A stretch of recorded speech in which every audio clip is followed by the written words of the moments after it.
it's a terrible outcome to wake up one day and be sort of late career and feel trapped because you have a certain lifestyle or certain expectations of the people around you that you have to go work this job. But then you look at yourself in the mirror and you're not happy going in there.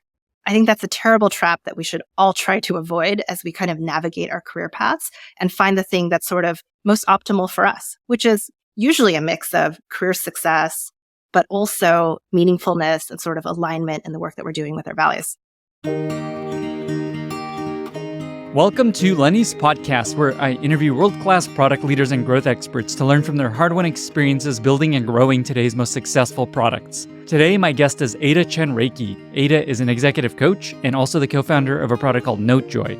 In her coaching practice, she focuses on helping founders scale themselves. Before starting her company, she was senior vice president of marketing at SurveyMonkey. Before that, she started a contact management startup that was acquired by LinkedIn, where she ended up leading LinkedIn's marketing efforts for their growth team. 2 fun facts about Ada. 1, she started her current company with her husband, which we chat about whether that's a good idea or not. Also, her brother is Andrew Chen of A16Z fame. In our conversation, Ada explains how to make better decisions with a framework she calls curiosity loops. We do a live exercise around my own personal values.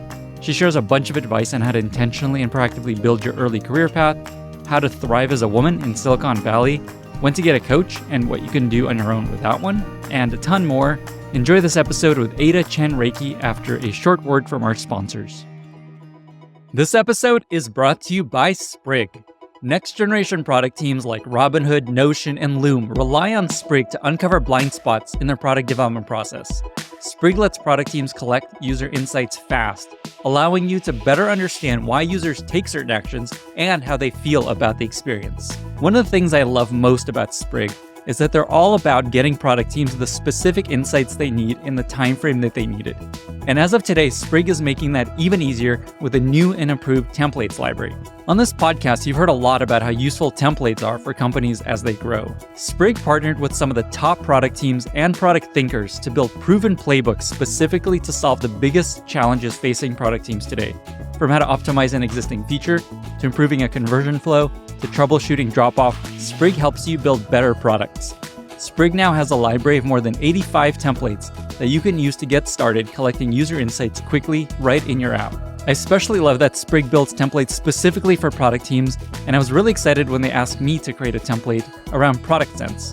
One of the questions I get most is how to develop your product sense, and so I decided to build a playbook along with Sprig on how to do that, based on my experience at Airbnb and from what I've learned interviewing top product folks like Jules Walter, who wrote a whole guest post on how to build your product sense. Explore my product sense playbook and the entire Sprig templates library and build better products faster. Check it out today at sprig.com/templates. That's sprig.com/templates. Ada, welcome to the podcast. Thanks. I'm excited to be here. So I've heard such great things about you from a lot of people, including a bunch of guests that have been on the podcast. And you also have this really great Venn diagram of maybe an ideal guest for the podcast. You've done growth, you've done product, you've started a company, you're also an executive coach to founders. And so there's a variety of topics I'm excited to dig into. And so thanks again for being here. Yeah, I'm excited to be here. An interesting thing that I'll start with is that when we were chatting about what to focus on in our conversation, we were emailing about this. And you did something that I thought was really interesting. You ran something called a curiosity loop, where you pinged a bunch of your friends and asked them for input in this really structured way. And so I thought I'd start there. Can you just share what this process is so that we can learn how to maybe do it ourselves, this idea of a curiosity loop? A curiosity loop is essentially, going to a whole bunch of people. In this case, I sent out an email very quickly to about 10 or 11 people and asking them, hey, here are 9 topics for Lenny's podcast. What are 2 or 3 of the topics that resonate with you and why? And I got back such an incredible amount of information for about 20 minutes of work. And I don't normally do this, but I actually showed you some of the anonymized feedback from people, really just talking about what resonated and what didn't. And so I came out of it just so much smarter. And curiosity loops are kind of my method of doing so. Often people ask friends for advice on just like, hey, what should I do here? What can I maybe talk about on this podcast? Your approach had a lot of structure to it. And so maybe 2 questions, just like, what is the actual structure to this concept? And then 2, just like, people you can often ask friends for advice, but you also don't want to overbug them with questions. Yeah. How do you think about just like not over like asking everyone questions all the time, but all decisions you want to make? And I guess so. I Yeah. guess the question is, when do you use this versus just like not? I think that there are sort of heavyweight and lightweight ways to use this. So the heavyweight way was sort of what I just exemplified by saying I sent an email and I made a doc, and on the other side, I had all of this really interesting and rich data. The lightweight way to do this is really just sort of make it your ongoing theme of what you're curious about as you interact with people. And so maybe it's this thing where every single day as you talk to people, if you have sort of a social topic, you might just bring up the same question over and over again and start looking for, are there any differences or surprises in what people are telling you? And, one of the big reasons why I think curiosity loops are really useful is that it really fights the fact that there's a lot of bad advice out there. And it's not bad because it's not well-intentioned, but it's bad because it's not contextual. So when someone tells you to quit your job and chase your dreams, or they tell you to sit tight and grind through and build some experience before you go off and go start the company that you've always been thinking about starting, which piece of advice do you actually take, right? And a lot of it kind of depends on your situation, what you're considering, what skills and experience you actually have. And curiosity loops actually are this way of really thinking about how do you make your advice contextual. So I'll break it down a bit in terms of how I think about structuring it. So the first piece of a curiosity loop is really just thinking about asking a good question. In the time when I was working at SurveyMonkey in the past, I had this opportunity to spend a lot of time with the survey researchers, and we really talked a lot about what makes a question good. And so in this case, a question's good if it's specific, if it solicits rationale, and, it's not biased, right? You don't want to start a question with, here's what I think, because people have this tendency to want to please you or to agree with you. And so a good example, well, let me start with a bad example of a question. A bad example of a question is, what should I do with my career next? And it's just such a poorly formed question because it's really vague. It's not specific. It puts a lot of cognitive load on other people. And, the kind of output that you're going to get from it is probably going to be similarly bad, garbage in, garbage out. A better example of a question might be something like, hey, you know me, I'm a marketer. I've been thinking about doing this web dev thing. So my plan is to quit my job, do a web dev bootcamp, and then go find a job elsewhere. Do you think that's a good idea? And there's just so much rich data to actually explore with that. First, are you suited to being a developer? Are web dev bootcamps effective? What's the state of the economy and the hiring market right now for junior web developers? And, that's an example of maybe a question that's a little bit more specific and gives people something to anchor on. So that's the first piece. The next piece is really around how do you curate who you ask? And I think there are two dimensions of this. The first one is the obvious one, which is a subject matter expert who really knows something about the topic at hand. So maybe a web dev themselves, right, for my example question. Another one, and this dimension I think is really important, is someone who knows you really well and can provide insight on how well does that work for you. And then after that, you really want to ask the question, and this touches on sort of what you said about how do you make it really lightweight. Ask the question in a way that really gets you a useful, constructive answer, but doesn't put too much weight on people. And so what I usually like to do is just make it very lightweight. So in your case, I said, here are 9 topics. Can you pick your top 2 and tell me why you like them? And some people went above and beyond and scrolled through and gave me feedback on every single topic. And some of them just said, here are my top 2, and here's one I think you should avoid.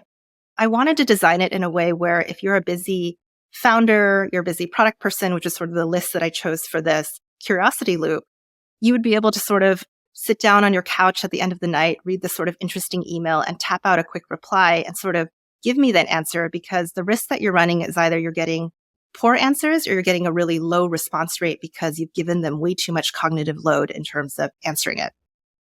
And then finally, to kind of close the loop, I think a big piece of it is processing that information and then thanking them for it.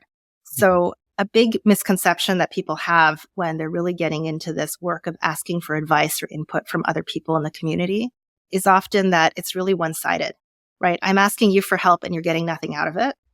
the reminder that I would have for all of you is that it feels really good to help someone. It feels really good to be heard and give input. And a big piece of that is if someone comes to you and they said, you gave me this advice, it changed my life. Maybe it's not at that level, but it really affected my decision. Here's how it turned out. Thank you so much. That feels so good, especially if you only spent a few minutes giving them the input that enabled them to make a better decision. So to summarize, I wrote these pieces down. The concept broadly is if you want advice on a decision you're trying to make, pick some friends. And this is, I guess I'll go through the 4 things you just mentioned. And part 2 is actually pick the right sort of friends. But 1 is just like come up with a question that's specific, isn't just like, what should I do with my life? But more, should I take the specific role at the specific company? Figure out the people that know you well and maybe have some context on this decision. And how many people do you usually email for this sort of thing? Like what's like a number? I would try to optimize for getting at least 3 or 4 responses. And it kind of just depends on the nature of the loop. And then you think about what is your response rate. So, if you're emailing really busy people, maybe you would assume that you don't know very well. Maybe you would assume that you only get half of people to respond. And if you're emailing people you know really well and it's really lightweight, like yes or no, and here's why, then you might just send out a handful. Okay, awesome. So it's like 5 to 10 people broadly sounds like. And then, you want to make it really quick and easy. So it's like here's 10 things. Which of these 2 do you think I should focus on? So it's like a quick ask is something you recommend, and then just like thank them for it after you finish. Is that broadly the approach? Yep, that's the approach. One thing I want to note is that it's actually really useful for personal things as well. So we framed it in this professional context of I'm trying to change a job. But, one example that I have is when we had our daughter, who's now 3 years old, one of the debates that my partner and I were having was, how do we actually set up our estate planning in terms of if, God forbid, something happened to both of us? How should she inherit the estate? And, my partner was basically saying 18 years old, she gets everything fully unlocked.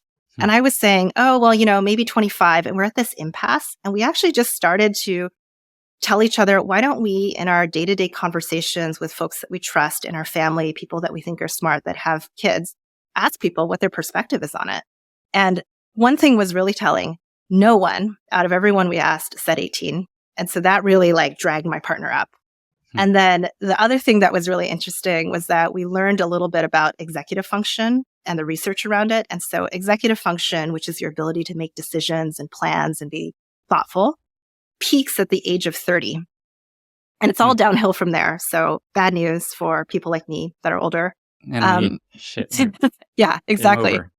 But, if you're thinking about 18, you were so far from your peak. And so it kind of dragged us both up in terms of what our set point was to make a decision like that. But we wouldn't have figured that out without a curiosity loop because it's too much work to kind of dig through papers or research or whatever else to try to come to a good decision on it. So the core lesson here is just versus just emailing a bunch of people with asking for advice, which I imagine people often do, just like, hey, what should I do here? Creating a little bit of the structure and even calling it a curiosity loop, I bet, helps people feel like they want to be a part of this and participate and help. Yeah, definitely. I mean, one of the things that I always try to do is I try to explain to people in my ask, here's why I picked you. So, for example, I picked you because I really trust you to be a sound source of truthful advice and give me some feedback. And so I really value that. Do you mind spending a couple minutes and just giving me some thoughts on this? And how often are you pinging people? Like, if you're a friend of Ada, are you getting curiosity looped every week, or how often? What's your rate limit? I usually reserve it for bigger things. So probably quarterly, or anything where I'm having a big debate and I'm feeling really indecisive. Awesome. It also makes me think about this idea of a personal board of directors, and this feels like an asynchronous approach to that sort of concept, where instead of a call every quarter, month with small group, it's asynchronous. Here's an ask I have. Totally. Yep. I think this is really based off of the marketing concept of customer advisory councils. And so when I was working in marketing and product at a startup, one of the things we would always have is a group of our top customers on DM, basically. And if we had really interesting product conflicts, we would actually just go ping a couple of them and ask them, hey, we're debating this. do you mind just like giving us your quick thoughts and telling us why? And then being able to, as a marketer, come back to the product conversation and say, here is the literal voice of the customer. And 4 or 5 different verbatims on what people think about this really, enabled me as a marketer to have a seat at the table. And the insight and the helpfulness of that was really something I wanted to bring to my personal life as well. That's really interesting. It's like basically user research for your life. Like, with user research, you're told don't do what people tell you to do. And I guess it's the same thing here, where it's just like, here's advice, and then you end up making the decision for your own life. Right. Yes, that is the big caveat. Don't do what people tell you to do. Take it as an input. And, look for the hard feedback. Look for things that you strongly disagree with or are surprises to you, because, to me, I think these loops are more about looking around the corner and seeing if there's anything you missed in terms of the integrity of your decision-making process. Sweet. You said that people told you what we should not talk about. They're like, don't cover this. What was in that list? So I think there were 2 topics on the list. The first one was, it was just, how do you onboard and hire and sort of bring people onto the team? And, the feedback I got there was like, there are just so many people who have done this. I'm sure you have some interesting concepts, but I personally wouldn't be that interested in hearing it. And that was really useful to me. And then the other one was actually just about being a woman in Silicon Valley and the experience of that. And I actually had someone write, and you probably read this, Lenny, no, stay far away from this. There's no winning on this topic. Oh my God. Okay, let's touch on that topic later then. It's going to be great. So let's ignore the advice. Yeah, let's ignore it. Before we get to that, I wanted to first talk about you. You gave me some homework also ahead of this chat. And the homework was around helping me figure out values and personal values for myself.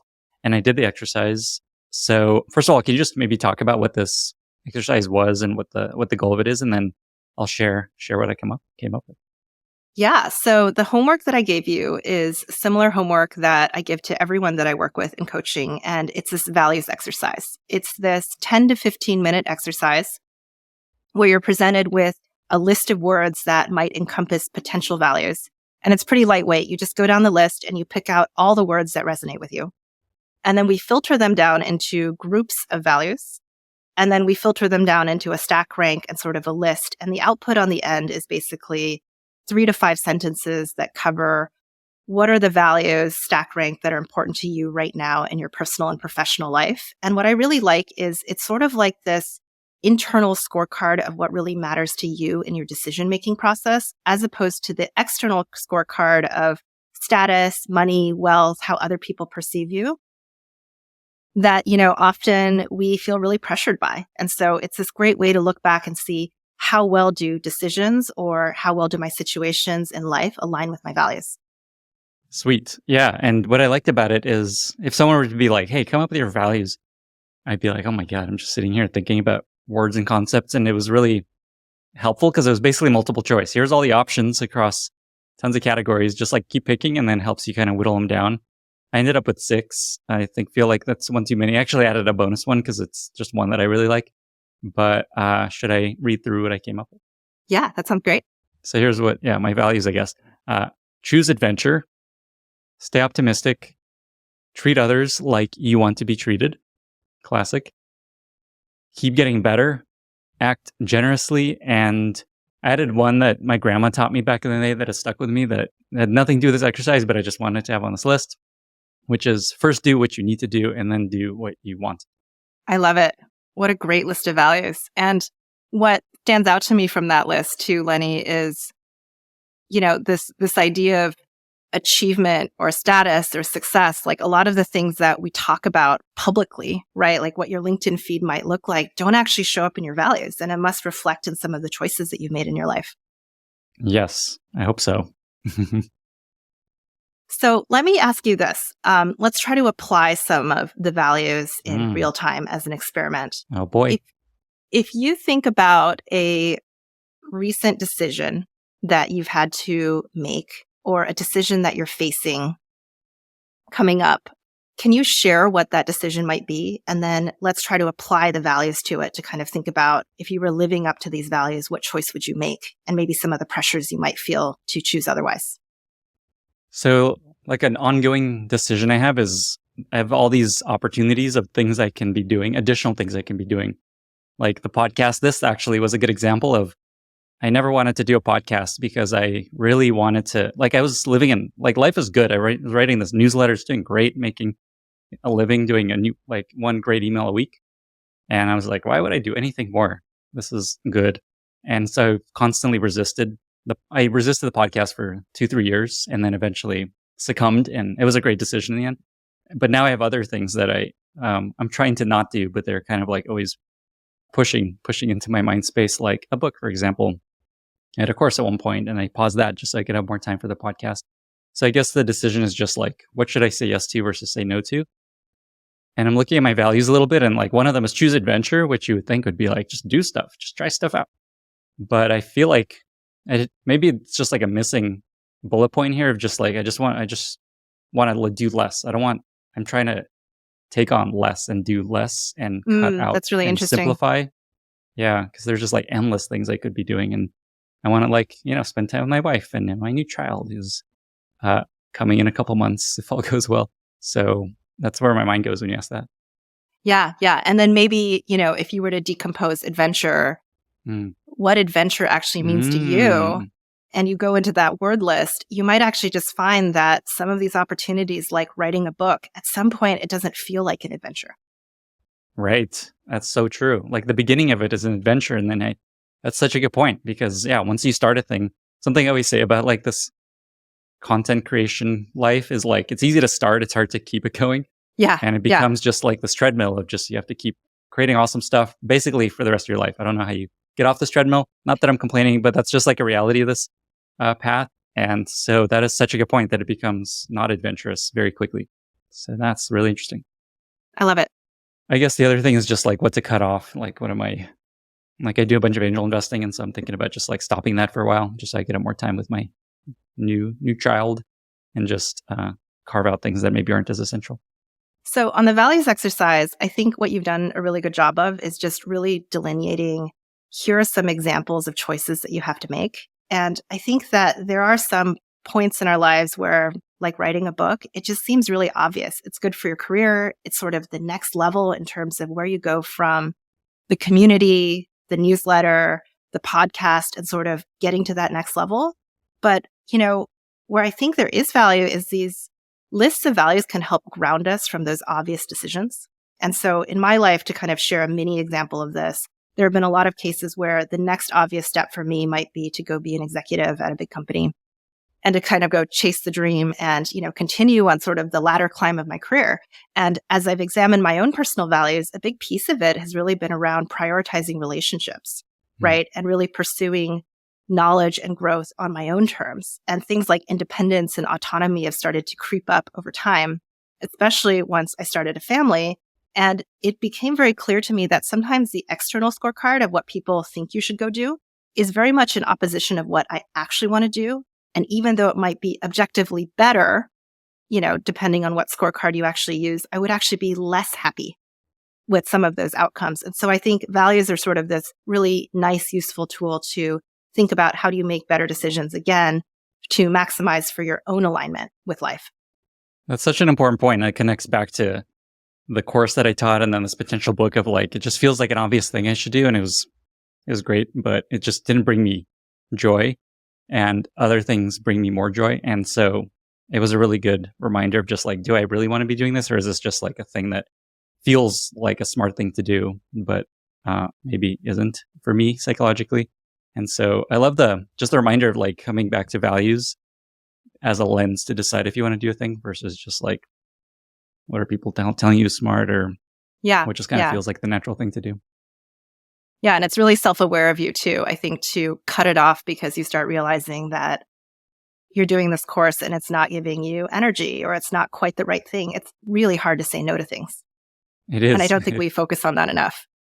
Yeah, I've learned how to do that better. I have all these auto templates of ways to say no in different ways. Actually, ChatGPT, somebody's tweeted this, that it has all kinds of good suggestions. You could ask it like, how do I say no to my manager who wants me to prioritize a feature? And it has all kinds of clever ways. Oh, yeah, that's a great use for it. The other thing that I realized as we were going through this exercise that I imagine you find also is when you come up with an initial set of values, I was kind of realizing I have maybe another value of just like keeping things simple, simplifying. Mm-hmm. And I imagine that's part of the process of like narrowing in on what's important to you is you kind of take this first pass and then you try to use it in making a decision. And then you realize, oh, there's this other thing that's really important to me and that updates your values. Yeah, I think you could definitely use that process to force yourself to make a stack rank and to be really clear and, also change it. It's yours, right? So change it over time as it suits you. All right. It feels like there should be a curiosity loop AI bot with your values that you email. What should I do with this decision? And then it's like, oh, you think simplicity is great. You should not do this. The next big idea. There we go. Somebody build that. Okay. So it's kind of funny. We went to like reverse interview and then I have to like asking questions again. So let's do this. You talked about your career and how you kind of resisted these shiny object opportunities to focus on the thing that you were excited about and wanted to do. So maybe a couple questions there. One is just like early career advice. You coach a lot of founders. You had a really incredible career doing all kinds of interesting things. What have you learned about what works best for optimizing in your early career? My early career was pretty wild. So I had a really fast run. Over the course of 7 years, I went from my first job, which was basically this entry-level sales job at Microsoft, working on Microsoft Ad Center, to SVP of marketing at SurveyMonkey, leading a global team. And when I reflect back on what worked across my early career, it really kind of comes down in a nutshell to this career concept of explore and exploit, which actually sounds kind of dark now that I'm saying it out loud. But no, sounds great. I love it. Explore and exploit, if you're familiar with it from, growth background, is really just around what mode you're in. You're either in a mode of explore, where you have a bunch of unknowns and you're testing to see whether or not you like it, how well it works, whether or not it fits for you. Or you're exploiting, where you actually have found something that's really rich and really deep, and then you're just trying to get more. And when I think about explore and exploit, for early career, it's all about exploration. You really haven't experienced that much, but you're doing it with a thesis. You're doing it kind of with that growth mindset where you have a hypothesis. So coming out of school, my first job was at Microsoft. I was at Ad Center. The big thing I learned from the 367 days that I was there was that corporate life at that point in my career was just a little bit too slow paced for me. And I was really hungry to go do something else. But I also learned quite a lot about marketing and advertising. And I had the suspicion that not only did I want to try something smaller, but I also wanted to try marketing. And so I moved to this Series A startup where I had to assemble my desk on the first day, called Mochi Media. And I was in a marketing role at a startup and had this great run there over 3 years where I learned all kinds of things and even tried product at some point. And, what I learned from that experience was then I loved marketing. Games was pretty fun. And, being in a smaller team was really dynamic.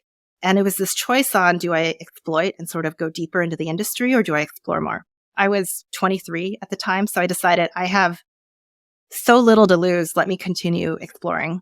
And my big thesis was, let me try being a founder. And so then I founded Connected. And Connected was this personal CRM that's a little bit like Clay, if you've seen Clay now recently, in terms of how do you do a better job of managing and building your professional and personal network. Yeah, and, it's a beautiful product. Yeah, it's a beautiful product. Much more beautiful than what we built at the time. And, it was such a great learning experience to discover what it was like to be a founder of a company and an entrepreneur. And my personal learning out of all of those things was really just that I was continuously optimizing, that I loved marketing. I loved being a founder. I really like small teams. There are pros and cons to sort of this corporate life where maybe things are really slow paced, but the scale is really important. And so that was really what carried me through a lot of my early career. And after Connected was acquired by LinkedIn, I kind of moved into this exploit mode. So I was at LinkedIn for a period of time while I was vesting. And I really wanted to be intentional about the time that I spent there in terms of how I wanted to exploit it. So unlike a traditional path where you're really focused on trying to get the biggest title, a big team, set yourself up to kind of run a big org, my role at LinkedIn was really explicit. I even told my manager this when I first came in. I'm here to learn to be a better founder. So there were a lot of things when I started Connected, which I didn't know how to do very well. I didn't understand growth. I was, fair to middling at pricing. I really didn't understand how to build a subscriptions business and how to price it.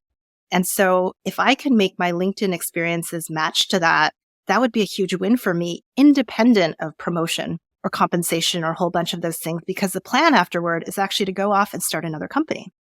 And so I managed to get into this great role leading growth marketing for LinkedIn, working with their growth team from 100 million to 200 million members, read every experiment brief that I could, spent a lot of time with the team really understanding their process, and then shifted into the subscription side where I worked on LinkedIn subscriptions and ran their sales subscriptions business at scale through the online channel and kind of saw how all of those pieces work together from a financial planning and analysis stage to all of the optimizations that they did.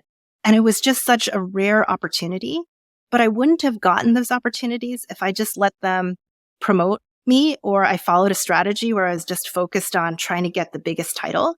Instead, I was focused on those learnings and those experiences.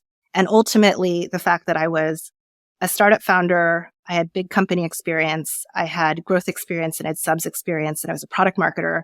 That was actually the winning combination that caused SurveyMonkey to send me a LinkedIn in-mail, start a conversation, and ultimately bring me in as their head of marketing at the age of, I think I was 27 or 28 at the time, because their rationale was you have all these experiences that we really need, and you don't have the management experience, but we have plenty of that. We're happy to teach that to you.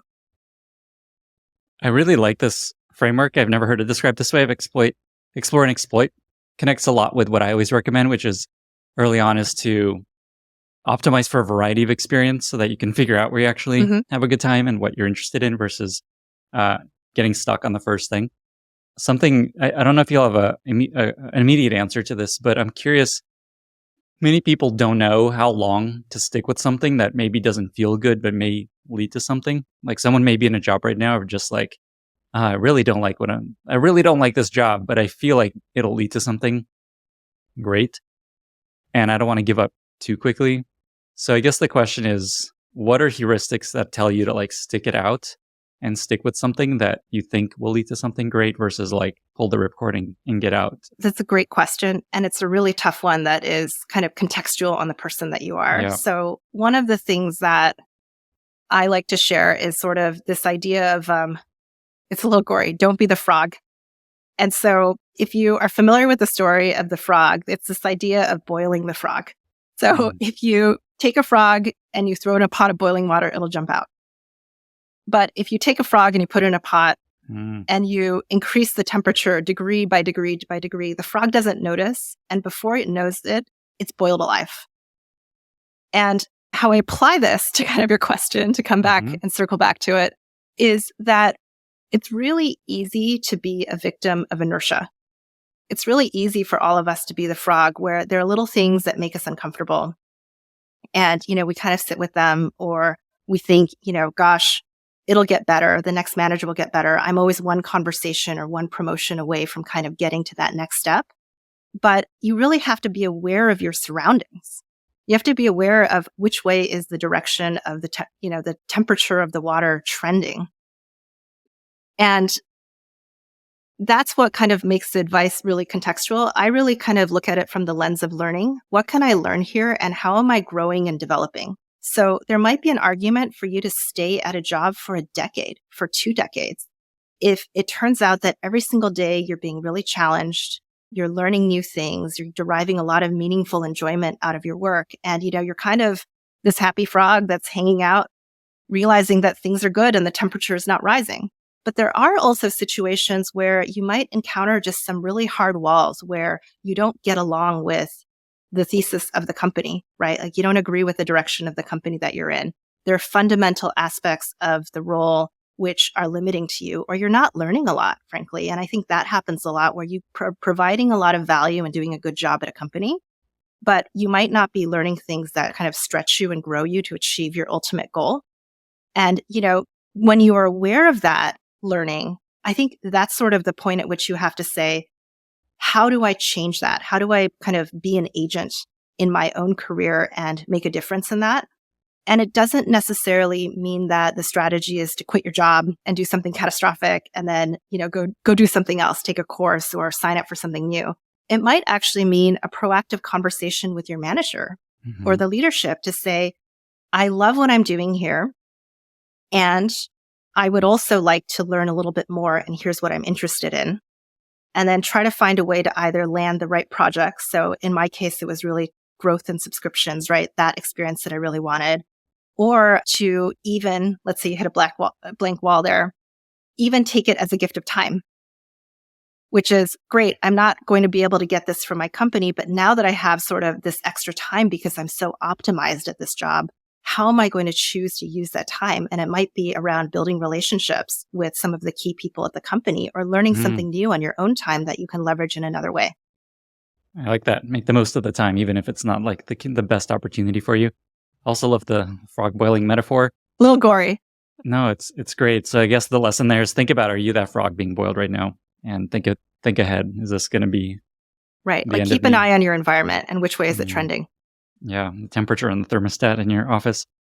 The other thing this makes me think about is it's like so easy to get caught up in making your resume look amazing and continuing to just like, oh, if I get this next role, my resume is going to look so great. I have this other logo and this cool title and role. And I find that just like you do that long enough in your life, you end up you retire and then you die. Like life is that resume, right? Like that is your life you're living. And there's not going to be a point at which like you have to realize, okay, I've done all the things to make my resume awesome. Like, what do I actually want to do? Am I like enjoying this? Because it'll never end. You're never going to end trying to make a better resume and a more awesome background for yourself. Do you experience that with yourself or other people you work with of just like over optimizing to make an awesome series of roles and logos and then forgetting like, do I actually enjoy any of this? What am I doing? I have experienced that personally a lot. I think that it may be sort of a generational thing, or it just may be my background, but having grown up with sort of the Asian tiger parenting, it's very focused on logos or certain accomplishments or certain achievements, like going to an Ivy League school, working at a company that someone's heard of, being able to have a certain title. And at a certain point, I kind of bailed out a bit. And I really started to think about, who am I trying to please and optimize for? And that values exercise that I had you do, Lenny, is actually a big piece of that. So I probably took it for the first time over a decade ago at this point. And I looked at those values and I said, well, if I draw a straight line from where I am right now and just sort of extend it forward and play the rest of the movie as it plays out given the current plot line, how well does that optimize for those values? Like, that's great. My parents might be happy about my resume, or other people might look upon me in a certain way because I've managed these achievements. But in my day-to-day life, what really matters to me, what's really meaningful to me, only some of this stuff really matters. And so, kind of getting very intentional about that and being clear about who your audience is as you navigate your career. I think, it's a terrible outcome to wake up one day and be sort of late career and feel trapped because you have a certain lifestyle or certain expectations of the people around you that you have to go work this job. But then you look at yourself in the mirror and you're not happy going in there. I think that's a terrible trap that we should all try to avoid as we kind of navigate our career paths and find the thing that's sort of most optimal for us, which is usually a mix of career success, but also meaningfulness and sort of alignment in the work that we're doing with our values. I love this topic. Thank you for sharing that. This episode is brought to you by Sprig. You already heard me talk about how Sprig helps you uncover blind spots in your product development process, allowing you to better understand why users take certain actions and how they feel about the experience. And just this week, they launched their brand new templates library, which you can find at sprig.com/templates, which helps you plug and play proven playbooks for helping you identify and solve the biggest challenges facing product teams today. From how to optimize an existing feature, to improving a conversion flow, to troubleshooting drop-off. One of the questions I get most on this podcast and in my newsletter is how to develop your product sense. So I decided to work with Sprig to build a playbook for how to do just that, based on my experience at Airbnb and what I learned from interviewing top product people like Jules Walter, who wrote a whole guest post on how to develop your product sense, which informed this template that you'll find. Just go to sprig.com/templates to find this playbook and 85 more. That is sprig.com/templates, sprig.com/templates. What triggered your reevaluation of that path? Was there just like oh man, I need to really rethink where I'm going? And then I have a follow-up question. Really just a career opportunity. And it was sort of this step where I could do something that was at the time like really high profile and really exciting and felt great, but also involved demanding travel and sort of grueling hours and wasn't in a space that I was excited about, but it looked amazing on my resume. And I was talking to a friend about it, and they actually introduced me to this values exercise to say, like, Ada, go through and fill out this values exercise and apply it to this job. And what I realized at the time after I did it was that my top 3 values, like the things that I cared about, this job would categorically just fail at because I would be gone all the time in pursuit of sort of glory that I didn't really care about. And instead, my current path at the time was something that if I persisted in it would actually be able to potentially fulfill all of those values. It reminds me of a friend who has this metaphor of this ego monster sitting in the corner of the room that's always yelling at them when they're like to do the thing that's impressive and like take on the really cool role and just like get an awesome title and do something really impressive. That's just like sitting, just like yelling at them from the corner. And my friends just kind of learned to just like, okay, that's the ego monster pulling at me. I don't have to listen to that. Doesn't mean I'm going to be happy if I listen to this guy. And that's been really helpful to my friends to kind of dissociate that part of the brain. Yeah, the ego monster is a great way to put it. I use something that Warren Buffett has talked about, which is the inner scorecard versus outer scorecard. So he talks about how there's an outer scorecard, which is how the rest of the world evaluates you, how you keep score in terms of external factors. So top 10 lists, wealth, status, title, maybe, things that people really care about. And then your inner scorecard is things that actually matter to you. How you spent your day, how good of a person you are. Did you have an adventure today, Lenny? Were you kind? And there are a lot of things that maybe are in opposition to each other. So really thinking about, did you win at the cost of kindness? Did you succeed at the cost of losing access to the adventure that you really wanted? I think really thinking about it in that lens kind of helps you sort of trade off against some of that external pressure and the ego monster. This might be a good segue to chat about coaching. I imagine a lot of people listening to this are like, yes, I want to do that. I want to measure myself according to my values and check in on this. And am I doing the wrong path? And it's hard to do, just like on your own, I find. And I think that's one of the benefits of an executive coach. And so maybe we just chat about what should people know about coaching and getting a coach, and does everyone need a coach, and how to think about the idea of getting a coach at some point in their career. I'll have a hot take on this, and it's something that I share to people when I talk to them about coaching. But my hot take is that for the vast majority of people, they probably do not need a coach.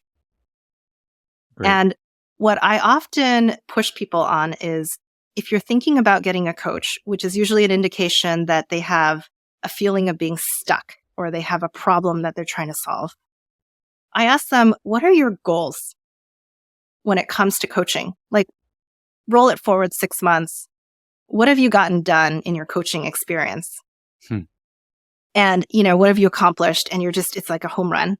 And then look at all of the potential alternatives in terms of how you could have spent your valuable time and, often pricey fees to achieve the same goal, but maybe in a better way.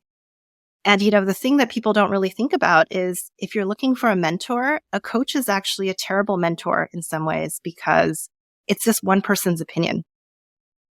It's actually way better to run a curiosity loop, for example, and get the benefit of a couple different minds on a specific topic and, hit their wheelhouse of things that they know about than to go ask one person, what do you think I should do in this situation?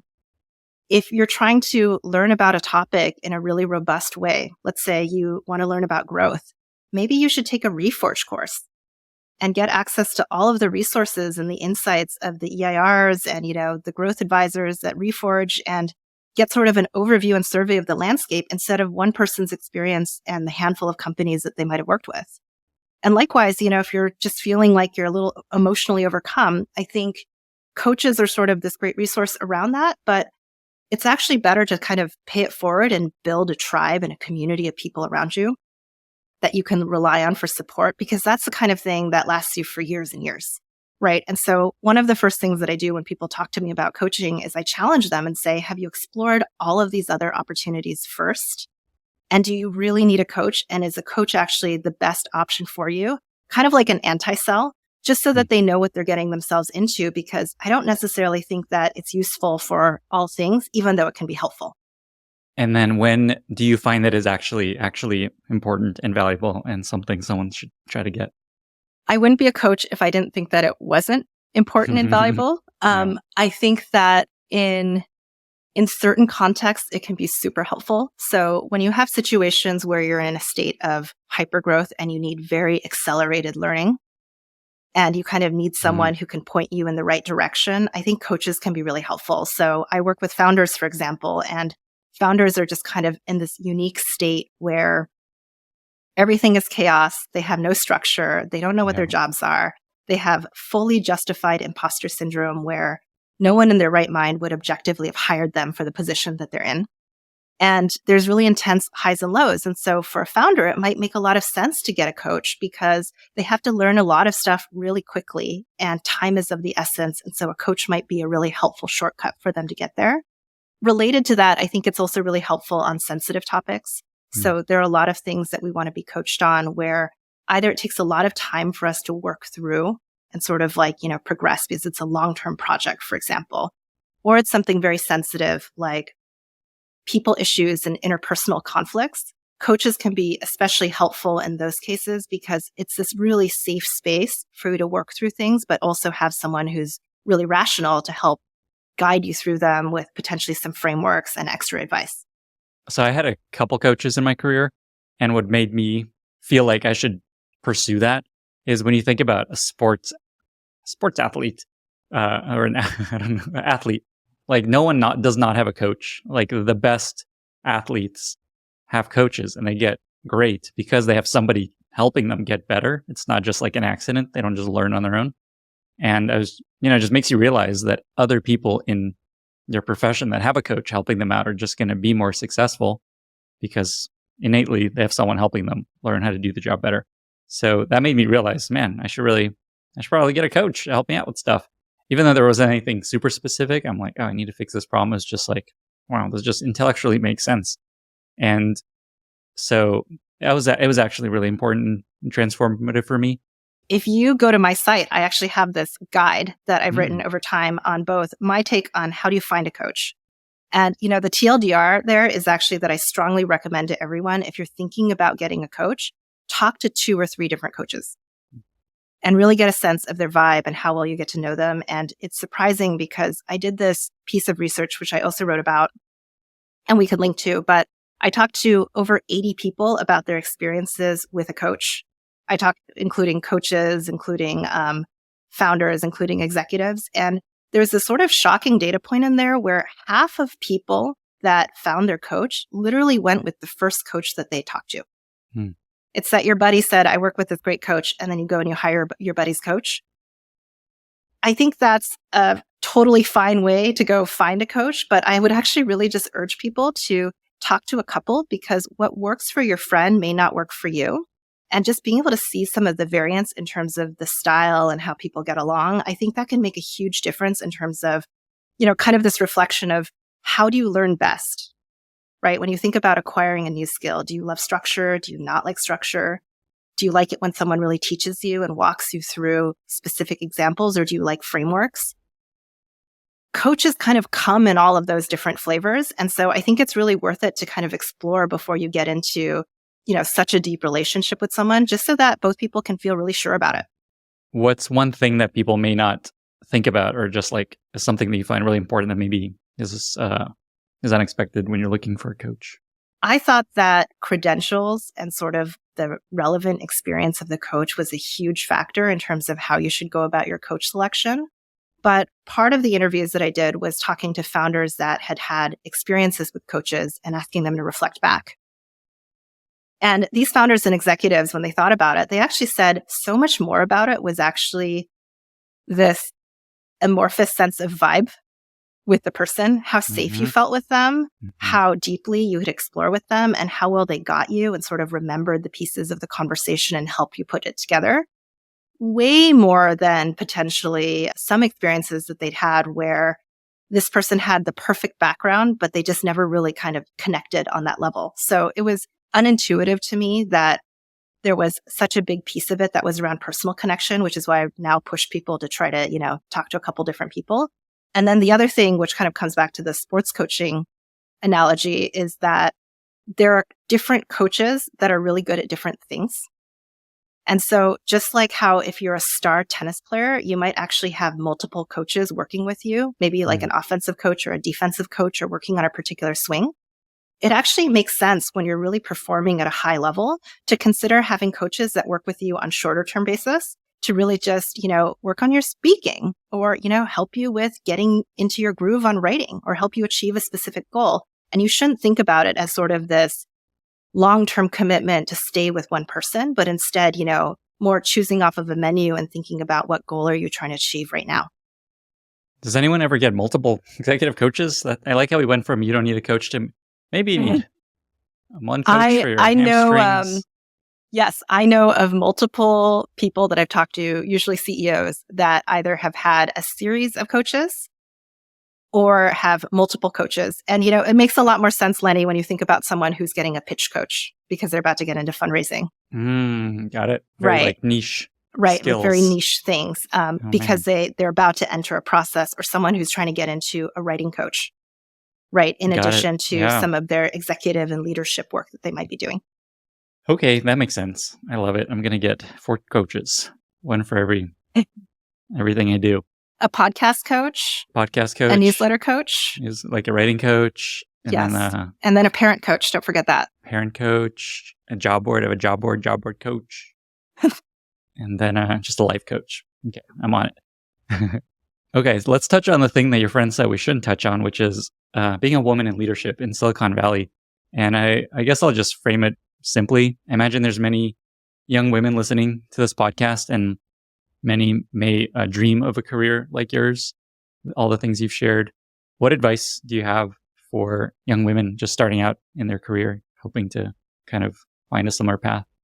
This is a really delicate subject. And it's interesting because when I try to decompose why people gave me the feedback they gave me on this topic, I think a big piece of it is just that you want to have respect for the inherent challenges of being, sort of a non-stereotypically great fit for leadership roles or certain career success roles in Silicon Valley, and acknowledge that.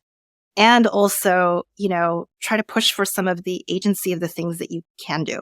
So I'm going to start with just like this quick story about someone that I worked with who's given me permission to share this in a coaching context and then sort of back out.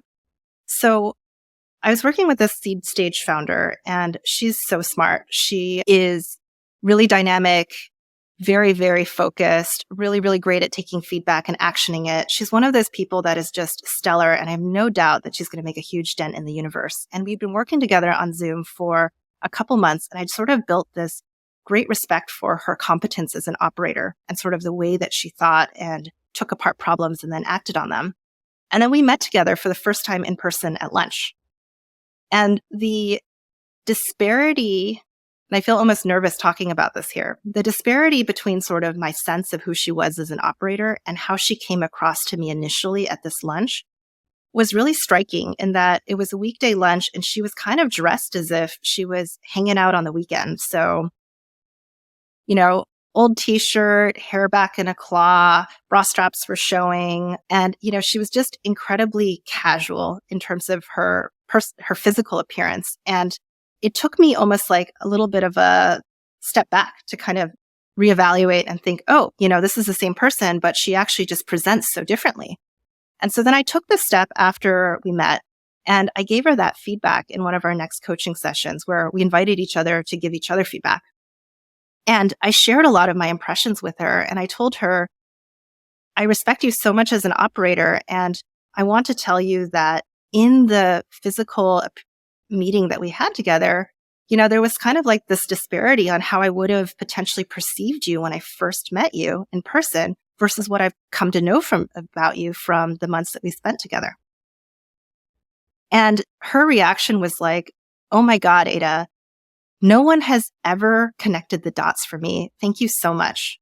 it has never explicitly been told to me that some of these elements which you describe, and they're very easy for me to fix, and I'm motivated to fix them, are things that might actually trigger certain impressions or biases. And like, no one's actually said it to me before. And I'm about to go into fundraising.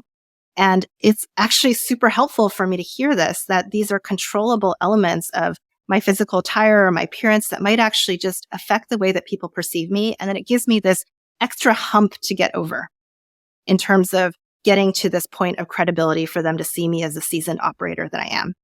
And she took it so well. But what was interesting about it was actually that she'd made it all this way in her career. She'd even raised funding. And no one had ever given her this feedback. And so this is sort of, I think, one of the big challenges of being a woman in Silicon Valley, because getting to an executive role or getting to a funded founder role, it's kind of like an Olympic level sport. You have to get all the way through the funnel and become one of the few that are really chosen to do that. But the difficulty of this game is that no one tells you the rules of the game. You actually don't really know, like, what are the rules on how to get intros or give intros? What's the right way to follow up? You know, what are the impressions that people have about you? And it turns out that in a career context, it's so unsafe for your manager to turn to a young woman on the team and say, here, let me give you feedback on your physical appearance and how it affects your competence and how you're perceived in the workforce, that the vast majority of them will just never do it. Because there's no winning, which is similar to the feedback that I got. And so, you know, where I kind of lean in is to say, we're not powerless. And, you know, there's something that all of us can do if we're in a position where we feel like not even about being female. It's about being perceived as too young or too old, too tall, too short, not the right race, you know, whatever reason that you feel people may be disqualifying you or not seeing you. We're not powerless, even though this game is rigged, right? We can study the game, we can help each other, and we can actually start to call out some of those rules and then find ways around them. And, you know, in this case, for the founder in this example, she really, you know, turned to her friends and did, you know, kind of like a mini makeover and, you know, amped up her appearance. And she came back and she reported, a lot of people have been giving me really positive feedback that something about me feels more confident and more energetic, and they can't figure out why. But actually, she was getting like a ton of people noticing that something was really different about her in a positive way, simply because, you know, I was in this great position as her coach to give her some of these pieces of hard feedback that she had never heard before. So it's really on us to try to find those and then try to kind of adapt ourselves to play that game if you want to play at that level. How nervous were you giving her that sort of feedback? I was so nervous. I actually almost didn't do it, and then took a deep breath and then decided, you know, what the heck? I think she's great. I think she would really benefit from doing it.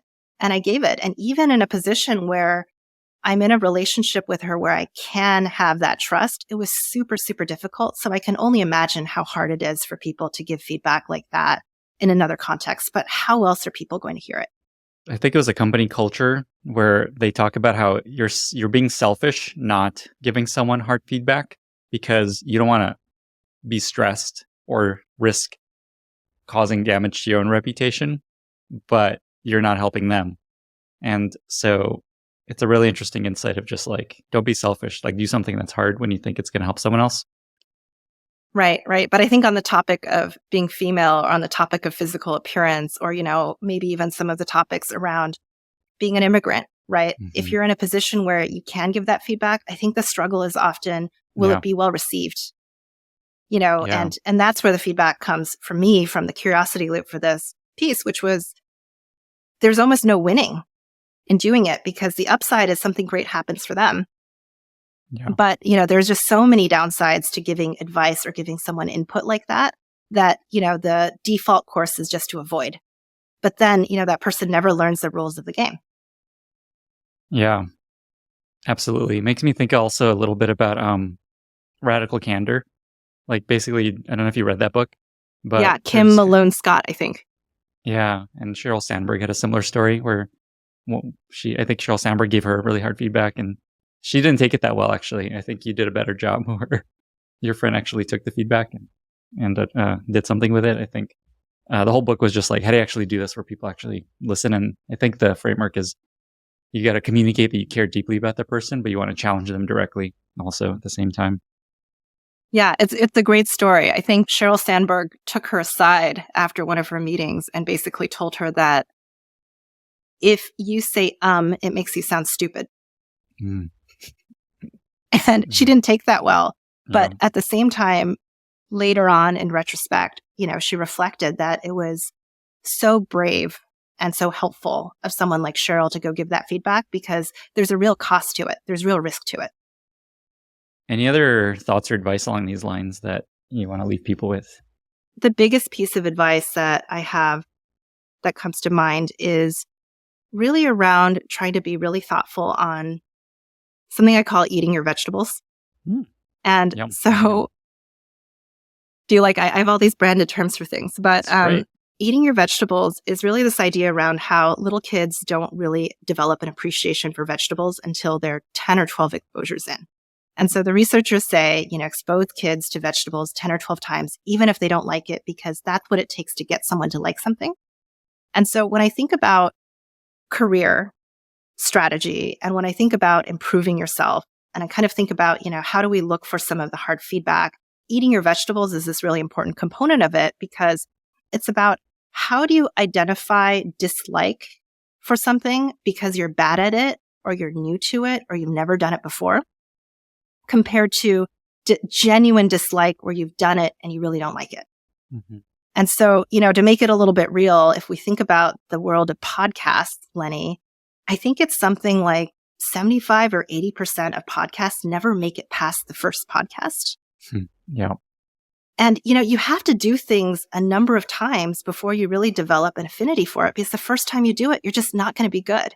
And so, my mini example of that was early on in my career, I was really awkward and not very good at networking, and I moved to Silicon Valley. And one of the things that people told me about Silicon Valley was that it's really important to grow your network. It's all about the people. Totally agree about that. However, I didn't know anyone and I didn't really understand this networking thing. So I gave myself this rule where I had to go out once a week for a couple months, go to an external event, and I would count out 10 business cards. And the rule was I had to hand out all 10 of those business cards by introducing myself to people that were new and touch the back wall of the venue of that event, and then I could leave. And I did that a couple weeks in a row, and it was horrible. It was really awful. But it got a lot better. And what I realized about that was actually two things. One, that as I started going and I saw familiar faces, it became a lot easier for me to just break in and meet people just by seeing who people I knew already were talking to. And then second, I got a lot better at just breaking in and introducing myself and kind of understanding how this intro and sort of networking thing worked in terms of meeting people and moving through a crowd. And some of those relationships now from that first job and those first couple months are pretty much foundational to the network and sort of the people that I know today. And so it really paid off for me because I really focused on eating my vegetables and kind of powering through that initial discomfort. And so to kind of tie it all back when it comes to thinking about how do you progress in your career, think about the obvious things that maybe you're not very good at. And then think about what are some of the actions that you can do to kind of be very deliberate and intentional about practicing it to get to the point where, you have some faculty at it, because it's just really important in some cases to be good at certain skills. I really like that. I also really like the physicality of that rule of touching the back wall. It kind of just forces you to go through a room and not just like escape really quickly. Is there any other examples of things you've seen or recommend for doing things like eating vegetables? Like that was a really good example of just forcing yourself to go to a networking event and touch the back wall. Yeah. Is there anything else, any other examples that come to mind that you've recommended or found useful doing something really hard that was really impactful? Yeah. So there are actually a few of them. A lot of them are around content creation because it's just so hard. So, one of them that comes to mind is I know a lot of people have talked about doing a LinkedIn 30. And so 30 days of posting something on LinkedIn in terms of content every day for 30 days straight and just getting past that barrier of sharing and then looking at it over time and seeing out of the things that you posted, what really resonated. I also think it's helpful to start thinking about things like getting into DMs, right? Like it takes a lot of work to sort of think about, oh, this person's really smart. Let me DM them. Let me try to strike up a conversation, because we're well out of the world of physical business cards. I don't think anyone has those anymore. Yeah. But, modern networking is finding people that are really interesting on the internet and then finding some way to connect with them. It takes a certain amount of extroversion in that case to start meeting up with people and having conversations with them. So forcing yourself in some way to really think about, well, instead of having one outreach and then failing at it and saying, I'm never doing that again, how do I actually create a pattern where I can learn, or a sequence of trying to do this 10 or 12 times, right? And see what I get out of it, because that's really how you learn and how you grow. The LinkedIn 30 idea I like a lot, and something that I'll share as a tip is when you hear that, I bet a lot of people are just like, oh my God, post on LinkedIn, so cringy. I don't want to be this like self-promotion-y LinkedIn person. But what I find is if you reframe it to, I just want to crystallize a thought that I have and just like share something that is useful to me or an insight I've had, and not think of it from like, I'm trying to get as many likes, I'm trying to go viral with this post, or I'm trying to just like build some following. Just like, don't think of it that way. Think of it as, just want to communicate a thought I have and use this opportunity to crystallize it in a really simple way. That helps motivate. That like at least works for me. And it also ends up being useful for me. It's not like I'm trying to, grow some kind of following as a result of that. I find that really helpful as well. One piece of advice that's similar to that I've heard is write for an audience of one.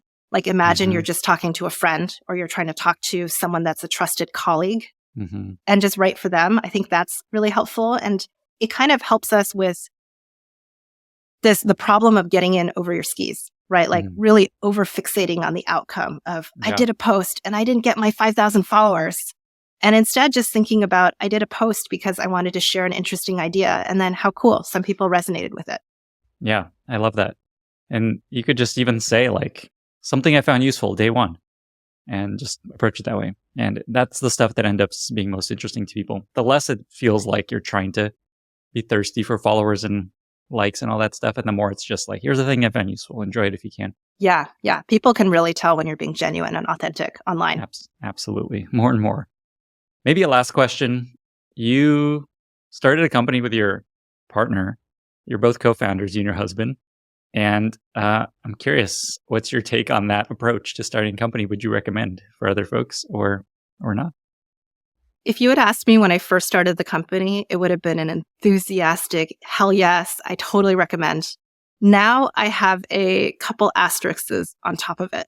And go on.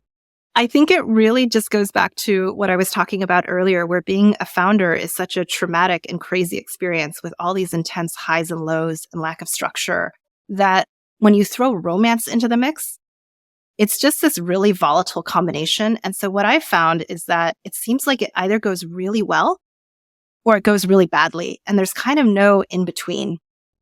And the asterisks are there because we've actually had a couple friends try it, and it's been such a mixed bag of results.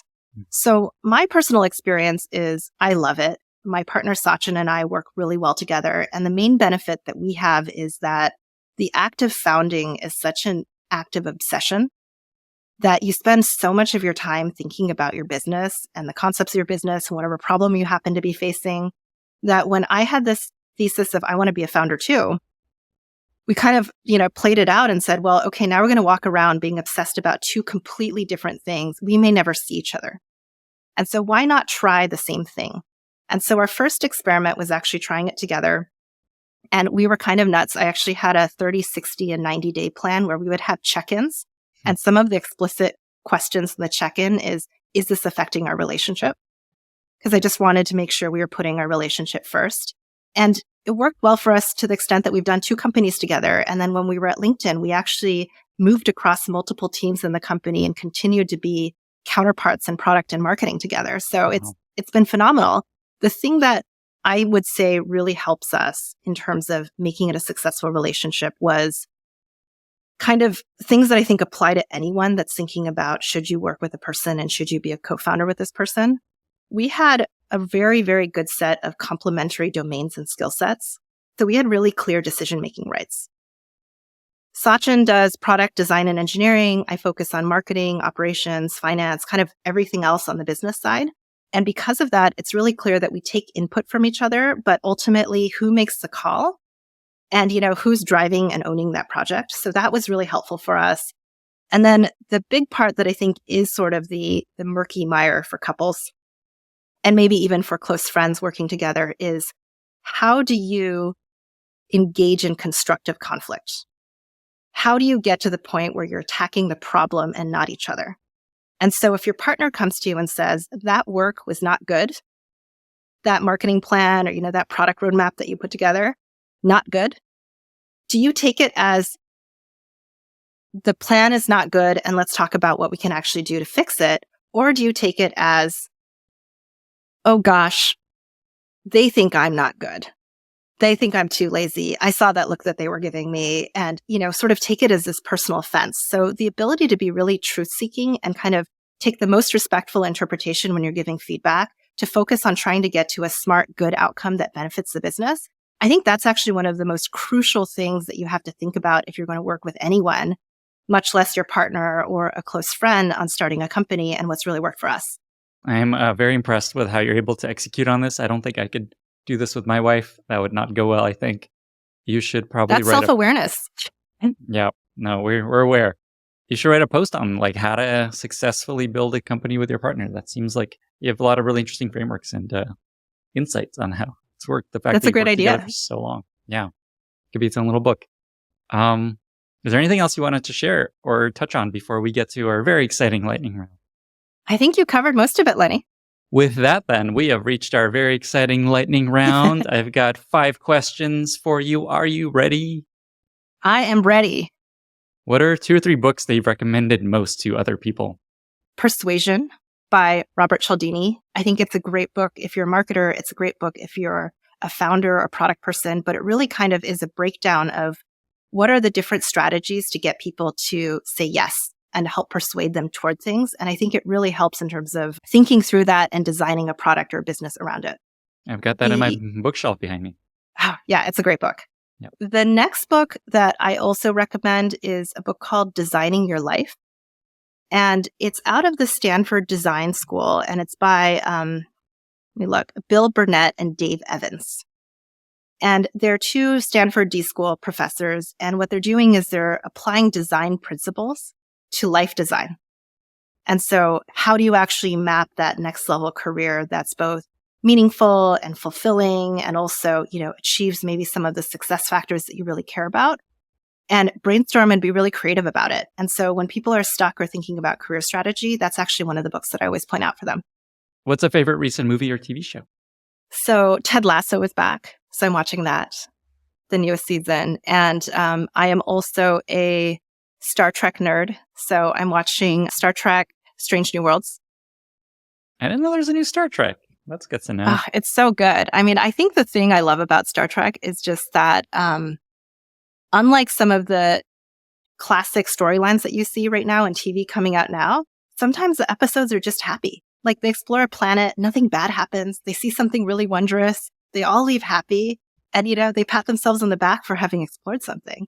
And it's something that's sort of missing in the genre of TV that they still have, this sort of happiness factor where sometimes life is good and sometimes life is bad.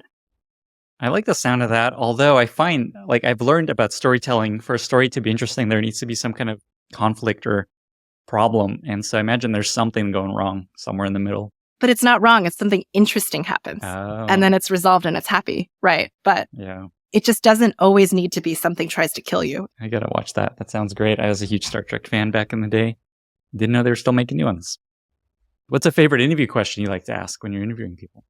What's a common misconception people have about you? And I usually like to throw that in toward the end of the interview. And the reason why I think it's really useful is it's a way for me to kind of reset my bias. I may have had a certain impression about them. And this is sort of their opportunity to speak up and say, hey, a lot of people think this about me, but it's not true. And it's also kind of this reflection of their self-awareness. Great. What are some products that you've recently discovered or use regularly, SaaS products or even consumer fun random products that you want to share? Yeah, I can't go through this podcast without giving a shout out to Notejoy. So Notejoy is a fast and focused notes app for individuals and teams. And so that's the company that I work on. So I use it for everything from our product roadmaps to my coaching notes to even prepping for something like this podcast. I use Notejoy all the time. Another one that I really use a lot is Captio. It's been around for a while, but it's a little iOS app. I don't know if it's on Android, but basically it's a blank notepad. You can dump your brain into it, and there's one button and it emails it to you. And so when I find that I'm really distracted or I just want to remember something, I use Captio all the time just to quickly capture my ideas, and then I process it later in my inbox.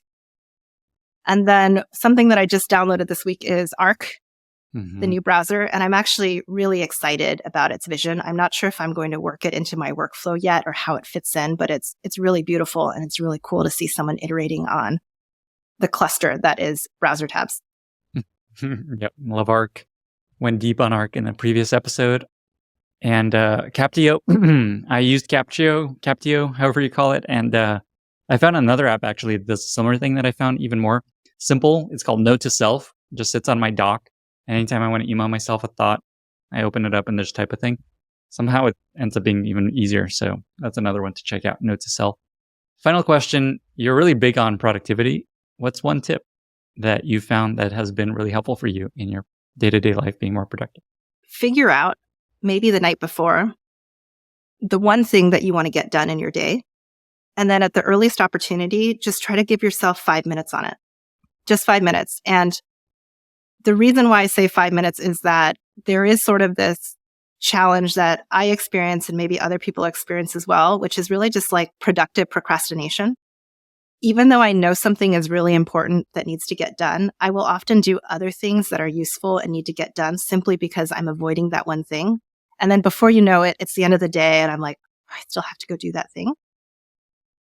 By really focusing on what's the number one thing and then just getting started on it a little bit, it just makes it really lightweight. And usually what I find is that 5 minutes turns into a solid hour just knocking that thing out early in my day.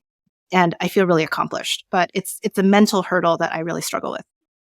I really like the approach of the 5 minutes, because that's such a trick to get you to like, all right, I'll just do 5 minutes. I got to get this done. Right. It's quick. Yeah. There's a book that many people on this podcast have recommended called Make Time. And there's a framework within that called the highlight, where you pick the highlight of your day. And that's the thing you got to do first. And that's like, if you do nothing else, do your highlight. And yeah, really similar then. Yeah. And they don't do the 5 minute thing. So I think that's a clever element of it. Ada, this was amazing. This chat was full of feelings and frogs and vegetables and frameworks and insights. Thank you again so much for being here. 2 final questions. Where can folks find you online if they want to learn more, reach out? And how can listeners be useful to you? You can find me online on Twitter and LinkedIn. I'm Ada Chen, Adacchen. I have a website, adachen.com, and you can always just shoot me an email, ada.chen@gmail.com. In terms of how listeners can be useful to me, any feedback and sort of, riffs on some of the ideas and, topics that we've shared, I'm always eager to learn from other people. So, don't feel free to drop a note and say hello. And if you're a founder and you're interested in learning more about coaching, I'm always happy to talk. Awesome. And then Notejoy, how do they check that out? Notejoy.com. So easy. Great domain. Ada, thank you again. Thank you. Bye, everyone. Thank you so much for listening. If you found this valuable, you can subscribe to the show on Apple Podcasts, Spotify, or your favorite podcast app. Also, please consider giving us a rating or leaving a review, as that really helps other listeners find the podcast. You can find all past episodes or learn more about the show at lennyspodcast.com. See you in the next episode.